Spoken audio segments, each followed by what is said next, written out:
सद्गुरुदेव भगवान की जय। श्री सीताराम सरकार की जय। श्री राधा रमण लाल की जय।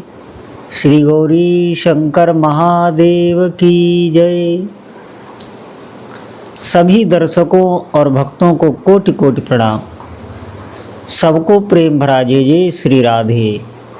जय जय श्री सीताराम। जितने भी साधक हैं, भक्त हैं, बहुत ही महत्वपूर्ण विषय है और सभी साधक बहुत ध्यान से सुनेंगे। देखिए, हमारे जीवन में साधना का मुख्य उद्देश्य यही है कि हमें इन्हीं नेत्रों से, जिनकी हम उपासना करते हैं, उनका साक्षात्कार हो। आप बहुत ध्यान से सुनेंगे, बहुत महत्वपूर्ण विषय है। देखिए, सभी साधनाओं का सार यही है कि हमारे भीतर ठाकुर जी के लिए विरह आ जाए। विरह का मतलब है, आप विरह को ये ना समझें कि ये कोई क्लेश वाली स्थिति है। जब आपको भगवान नाम जप करते करते आपका हृदय पवित्र होगा, आप सच मानिए, जब आपका हृदय पवित्र होगा तो आपको किसी भी संसार के भोग में किंचित भी आकर्षण नहीं रह जाएगा। ये सरल नहीं है, ये बहुत कठिन है।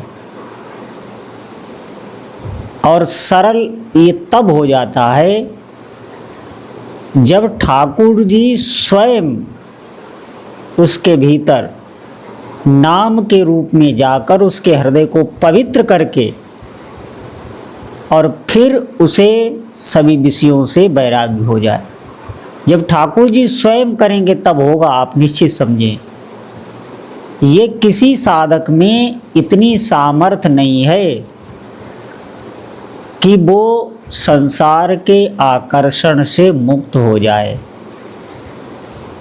लेकिन जब भगवान नाम जप करते करते उसके भीतर विरह व्यापने लगता है, वो ठाकुर जी के लिए रोने लगता है, तड़पने लगता है, बार बार उसे याद आने लगती है। देखिए, अभी तक हम साधना कर रहे थे, लेकिन अब हम याद से जुड़ गए। बार बार उनकी स्मृति, उसमें वो बेचैन हो जाता है।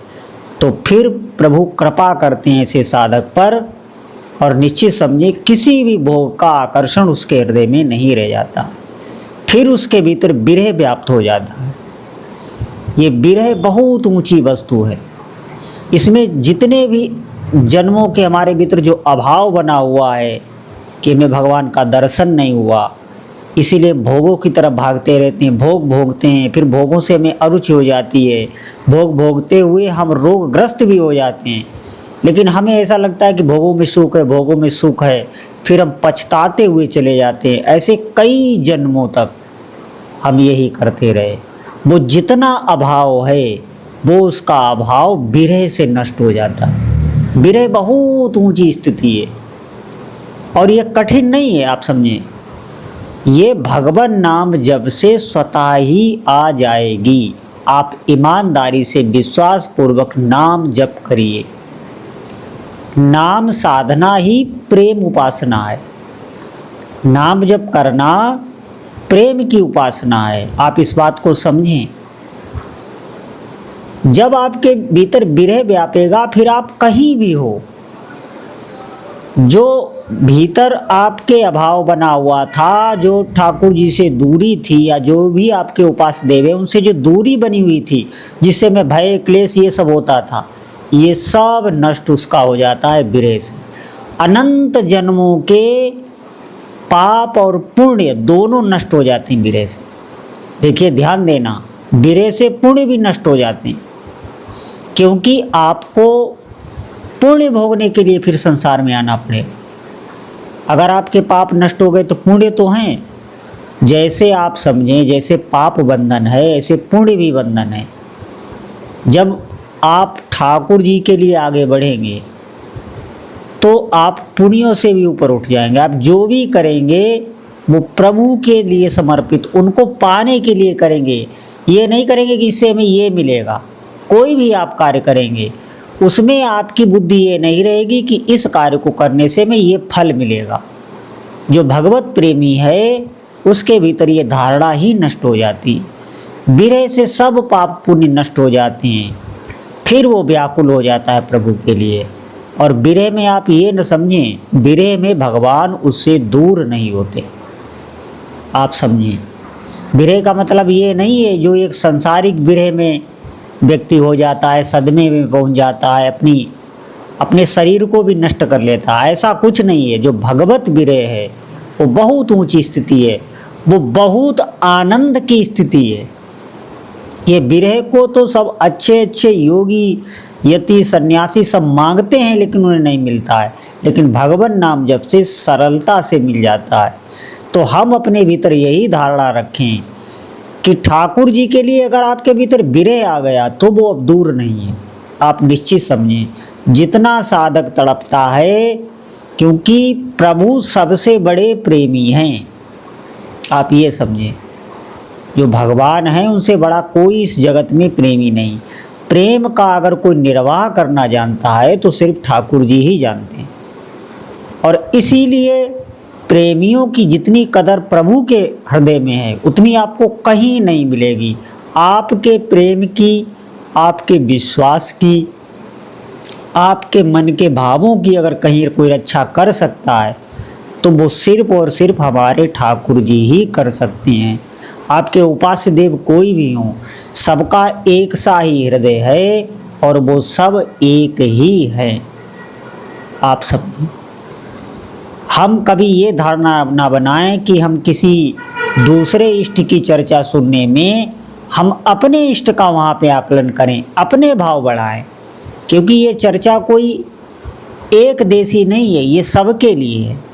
और सबका जो भी साधना में चलता है उसके हृदय की स्थिति ये हो जाती है कि वो उसके एक विवेक ऐसा जागृत हो जाता है जो इस संसार के भोगों की सत्यता है वो उसके सामने बार बार आने लगती है।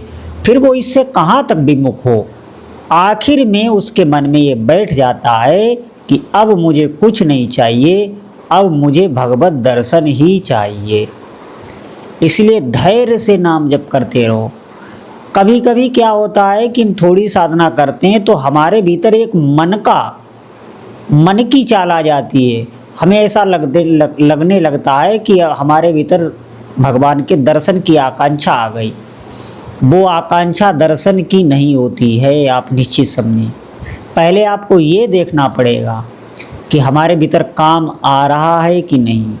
अगर आपके भीतर काम वृत्ति नष्ट हो गई है, क्रोध वृत्ति नष्ट हो गई है, बहुत ही दीनता आने लगी है, हृदय करुणा से भरा रहता है, तो आप समझें कि अब भगवत दर्शन की व्याकुलता आने वाली है या आ रही है। नहीं तो आप समझें वो भ्रम ही है।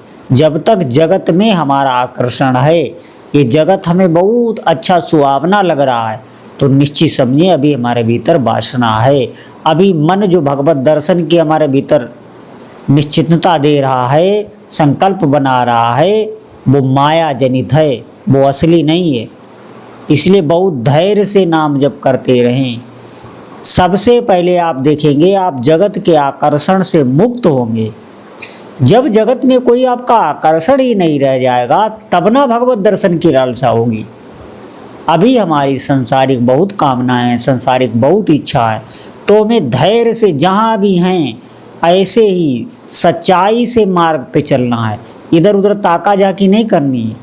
ये सावधानी अवश्य रखना है, क्योंकि सत्संग की बातें सुनकर भी मन हमारा एक नई कहानी तैयार कर लेगा कि हमें भगवत दर्शन की लालसा होने लगी। ऐसा नहीं है।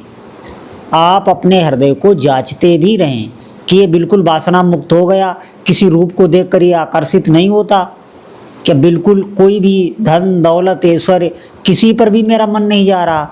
और ऐसी अवस्था आपकी बहुत अवधि तक रहे, तभी वो परफेक्ट मानी जाएगी। ये नहीं हम एक दिन ऐसा हो गए, एक दिन मन में वैराग्य आ सकता है, दूसरे दिन वो आपको भोगों में फिर गिरा सकता है। हृदय की स्थिति ये लंबे समय तक रहनी चाहिए, फिर विरह व्यापेगा, फिर आप भजन करते रहें।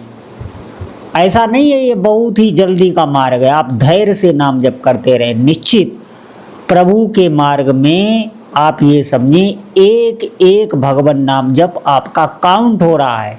आप भले ना काउंटर से नाम जप काउंट करें, आप ऐसे ही जपें, लेकिन प्रभु काउंट कर रहे हैं।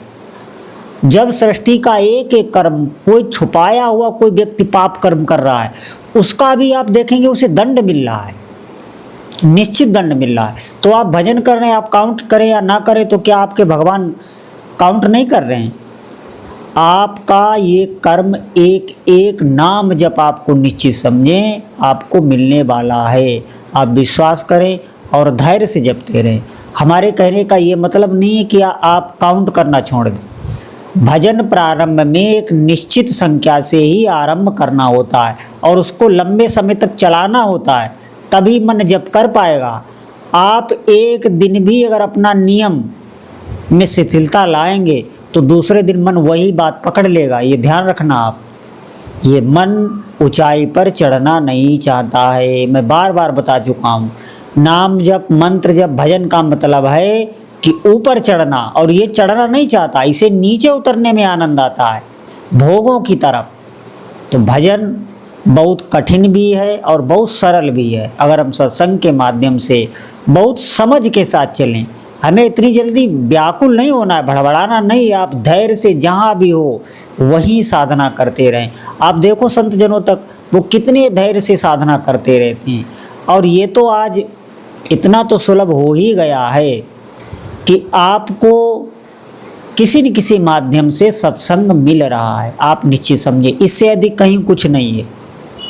जो सत्संग आपको हमारे द्वारा, हम तो एक तरीके से आपको कहें कि अभी हम साधना में हमारी एंट्री तक नहीं हुई।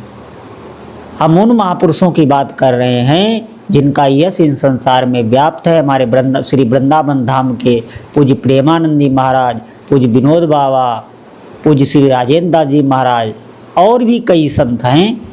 इनकी सबकी वाणी का प्रकाश ये जब तक आपको सत्संग मिल रहा है, ये भजन में आपको उठाएगा। आप निश्चित समझें, महापुरुषों की दया से ही कोई आगे बढ़ पाता है। आप इन संतों की बाणी पकड़िए और अधिक से अधिक भजन कीजिए, जितना हो सके आप नाम जप कीजिए। और जहाँ से भी आपको जिसकी भी बाणी से भजन में सहयोग मिले, आप भजन करिए। मुख्य हमारा उद्देश्य है भजन करना, भजन से ही कार्य बनेगा। आगे आप देखेंगे आपको सब रास्ता दिखने लगता है, वो भजन ही आपको दिखाने लगता है, वो बुद्धि में विवेक बैठ जाता है। आप निश्चित समझें, आप विश्वास करें, आपको खुद सब दिखने लग जाएगा अगर आप अच्छा नाम जप कर रहे हैं। तो सबसे बड़ी बात है नाम का अभ्यास करिए, चाहे मन हमारा बिल्कुल ना लगे, हमें अधिक से अधिक नाम जप करना है। बोलो जय जय श्री सीताराम।